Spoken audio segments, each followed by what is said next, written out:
Welcome to part 2 of the NGPF Desmos tutorial.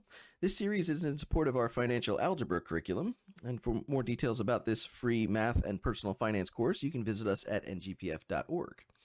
In this video, we're going to be covering how can you adjust the viewing window and how can you save your graph as an image, so let's hop right in. I have open here the Desmos calculator, and I've just typed in on the left-hand side an equation, y equals 2x plus 1, so we can see a graph in action.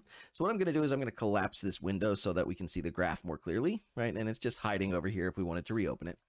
But what we're going to do is we're going to adjust this viewing window for an example that maybe we only want to see the first quadrant. So what you could do is you can left click and drag, right? And just kind of like manually put it where you want it to be. Okay, you can also zoom in and zoom out if you want to mess with the scale a little bit, right? And that does the job. But if we want to be a little bit more precise, what we can do is go to this gear icon where it says graph settings. Okay, and I have a lot of options here about adjusting the viewing window. Okay, so the first one that's important to me is setting this window to only cover the portion of the graph that I want to see. So what I'm going to do is I'm going to say that this is maybe going to go from like 0 to 30, right? And then my y-axis maybe goes from like 0 to 50. Okay, so you can see that that adjusted. Now I'm only viewing the first quadrant instead of the entire 4-quadrant standard graph. Okay, one little pro tip that I can give you here is if you notice the axis is not viewable for either the y or the x, so a lot of times it's helpful to maybe bump this 0 back a little bit to like negative 0.5, right, on both of them, and that allows, it just bumps up the axis a little bit so that you can view it, and I think that looks a little nicer. Okay. Taking a look at this, we can kind of like make some more customization. So the first thing we can do is we can either remove the grid entirely if we don't want it. I like it.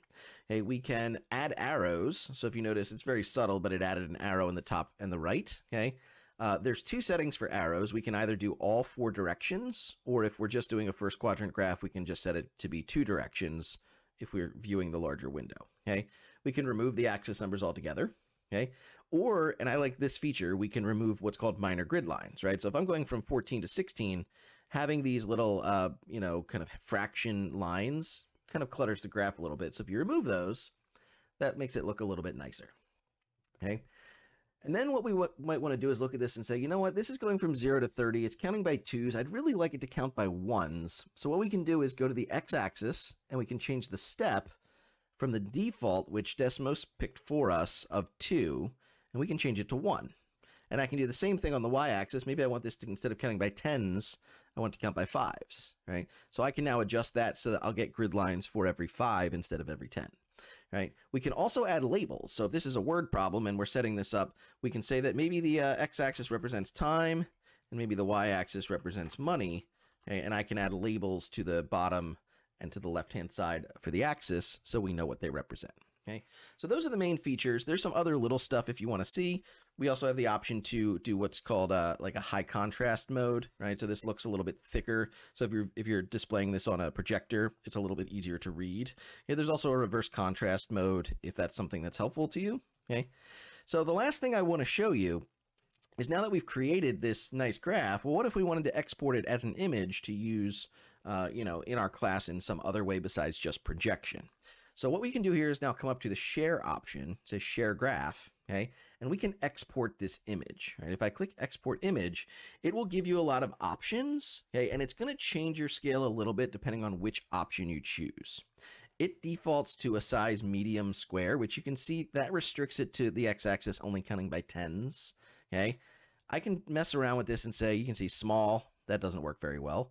Hey, if I do a large graph, though, a large square, that looks like our axis. It's counting by 5s and it's counting by 1s. This is the one that I usually use, but you're welcome to mess around with the rest of them to see if something else fits your needs better, okay? I also like to change the line thickness to thick, okay, or medium, right, and kind of mess with that to find out which one works better. Thin is a little bit harder to read, okay? So it looks like I can bump this up to medium and still fit my steps into the graph. And then if I click the download button, it will show up in my browser's downloading, okay? And I have an image that I can use wherever I want in my class.